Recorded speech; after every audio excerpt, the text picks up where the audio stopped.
You know what I'm saying? Because right now where I'm at, the world is harsh. And I just don't got no beautiful stories. You know what I'm saying? I'm going to just be getting them ready. Because that's why I think I messed up. If somebody would have grabbed me, pulled me to the side and been like, look, Tupac, as soon as you step out here, they're going to be at you.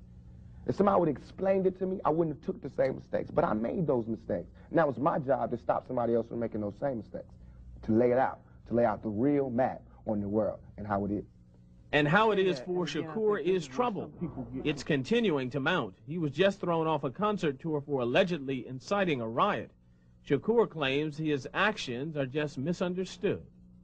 I'm not coming here telling you my plight and then I walk outside and live the good life. Everything I'm saying is a warning, is a plea for help. If everybody is so goddamn worried about me, why ain't nobody came to help me? You know what I'm saying? I never wanted to be no star. This ain't my job. I care if everybody don't cheer for me.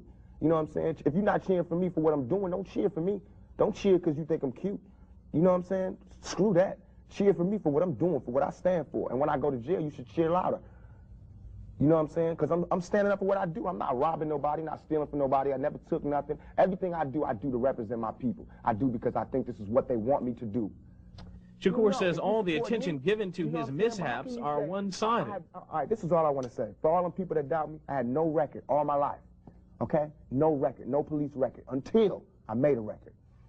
As my video was debuting on MTV, I was behind bars getting beat up by the police department. I got a $10 million lawsuit. They said they would settle with me and everything.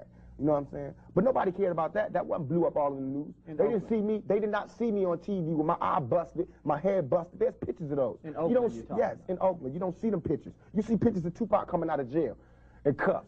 You don't see pictures of the police standing over me beating my brains in. You don't see that. But I see that. That's what I see. You know what I'm saying? So it's all real. And I feel like just like a woman that's raped, any woman that's raped would never, ever allow herself to be raped again. Am I correct? Any woman that's violated would never allow herself to be violated again. Same thing. You know there are going to be people who sit here and say, how can you say that when you're faced with that charge? That's how I can say it.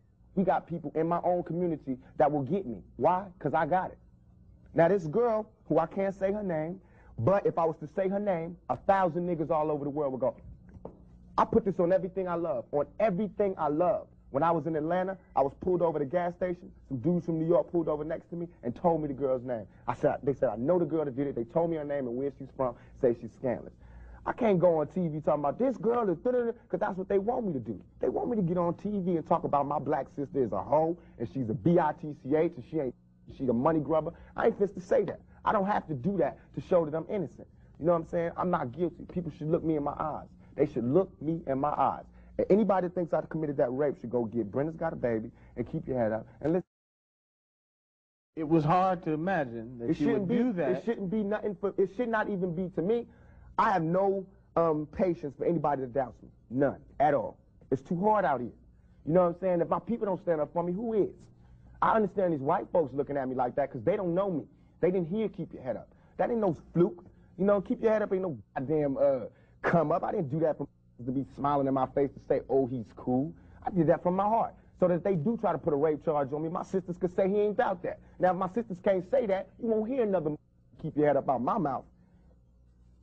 Shakur's childhood plays a large role in the man he is today. He grew up knowing little about his father and just recently mended his relationship with his mother, who was an active member of the Black Panther Party. He says much of the pain and anger he brings to his work stems from his background.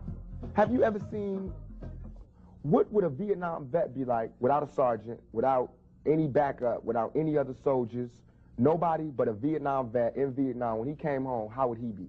And that's me. I had to go through all that street, war, everything, the same drugs that everybody else get turned out on. You know, where I would have been stopped short, I made it past. And here's where I am. But because I made it past, I missed some lessons. You know what I'm saying? And you can see the lessons that I missed when you talk to me. You can see where I haven't had a father when you talk to me. You know what I'm saying? You can see where I spent a lot of my time in the streets when you talk to me. Because the words that I say are not words that come from a mother's mouth or a father's mouth. It's words that comes from a pimp's mouth or a prostitute or a hustler or a drug dealer. You know what I'm saying? But to me, these were my role models. How much of that, though, in terms of growing up without a father, sometimes not being with your mother, do you lament on and look back and say, damn, I missed something big? Everything. I know for a fact that had I had a father, had I had some of the, and I hate saying this because white people love hearing black people talk about this, but had I had a father, had I had some of these opportunities, I'd have been able to help my mother more. She wouldn't have went the road she went. I could have been a better son. You know what I'm saying? She wouldn't have went that road. It was the absence of my father. You know what I'm saying? I'm dealing with him being daddy not being there. My mother's dealing with him being my man not being there. You know, so many problems in our community that affect everything. So by me not having that, I ain't never want to hear nothing about no kind of relationships between a black man and a black woman. I knew they didn't work. Because as far as I knew, my daddy was the coolest dude out there. And my mama was a Panther. So if they didn't work, it don't work. That's how I felt. You know what I'm saying? And going out there, you know what I'm saying? It's like watching my mother just go through changes and everything. It's like my mother's my partner. She a soldier. You know, she a soldier like I'm a soldier. You know, and I watched the game that she went through. If I would have went the same way my mother went, had not she did her route and showed me where it went wrong with her. My mother always told me, don't you ever, ever just volunteer yourself to our people, because they'll use you. That's what they do. You know what I'm saying? She also told me to follow my heart and for me to be the leader. But it's interesting to see just the change in your face, your reaction, your thought process. That's all I ever wanted to do. Ask my mama. I wanted to go to college. I went to school all the way and was ready to go to college. The only thing that stopped me was money. The time all the kids in my school was writing applications to go to college, I didn't have no lights or no electricity. And that ain't my mama's fault. You know what I'm saying? So when I think back to that, I'm not thugging for me. I'm thugging for my family. I pay all the bills. You know what I'm saying? I feed my whole family. Wrong or right, I do. And I can't stop. You know what I'm saying? And if thugging is going to make me $1 million, because it just got me platinum, then that's what I got to do constantly. And if it makes me feel, because right now, I feel satisfied. I don't feel like I've ever embarrassed myself or my people, you know, in nothing that I've done. And yet, no, I got the whole world fearing me. You know what I'm saying? At 23, weighing 160 pounds. You know what I'm saying? And I ain't even started. I haven't even wrote my plan out yet, and they scared. I got the vice president know who I am, the president, every cop in every city. You know what I'm saying? And I haven't even started working out a plan. The rapper paints young black men as victims and blames much of their plight on others. So I wondered how he dealt with the fact young black men are killing each other in record numbers. That's suicide. That ain't homicide. That's suicide.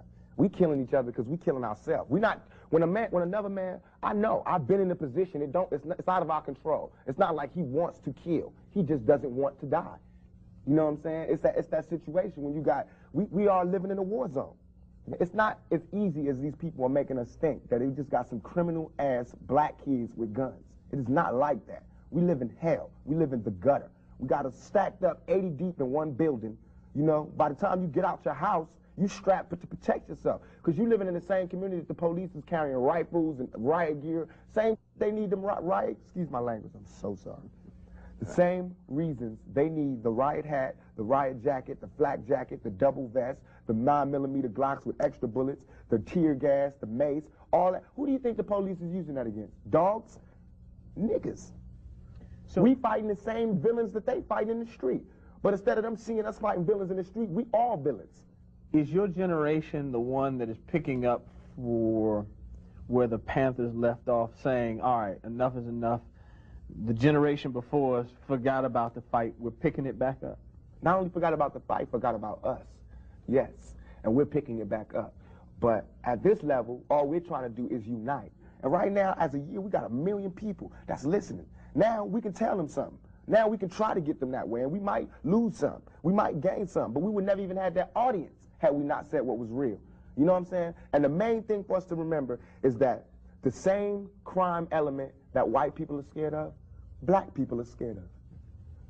The same crime element that white people fear, we fear. So we defend ourselves from the same crime element that they scared of. You know what I'm saying? While they waiting for legislation to pass and everything, we next door to the killer. We next door to him, you know, because we up in the projects where there's 80 niggas in the building. All them killers that they letting out, they right there in that building. But it's better, just because we black, we get along with the killers or something? We get along with the rapists because we black and we from the same hood? What is that? We need protection too. Finally, I want to ask you about something that someone else asked you in the interview, and I thought the answer was interesting because I think it speaks to you and your generation a lot. Someone said, where do you see Tupac 10 years from now? You said, hey, I just want to be alive. That's real for you. That's so real. I made a metamorphosis. I'm a new person today. Because I used to strongly and honestly, I feel like I could represent my generation so much because I honestly did not care whether I lived or died. But now, I cannot die with people thinking I'm a rapist or a criminal. I can't leave until this is straight. You know, I'm not suicidal. I can't go until y'all really know what time it is. And then after that, boom, it's all over. And we can see, you know, how this shit fall. But that's how it is. And the reason being is because if I can't live free, if I can't live with the same respect as the next man, I don't want to be here. Because God has cursed me to see what life should be like. If God wanted me to be this person and be happy here, he wouldn't let me feel so oppressed. He wouldn't let me feel so trampled on. You know what I'm saying? He wouldn't let me think the things I think. So I feel like I'm doing God's work. You know what I'm saying? Just because I don't have nothing to pass around for people to put money in the bucket don't mean I ain't doing God's work. I feel like I'm doing God's work. You know what I'm saying? Because these ghetto kids ain't God's children. And I don't see no missionaries coming through there. You know what I'm saying? So I'm doing God's work. While Reverend Jackson do his up in the middle class, and he go to the White House and have dinner and pray over the president, I'm up in the hood, you know what I'm saying, doing my work with my folks. And just because I don't live there don't mean I don't go there. I got to go there because I can't hang nowhere else.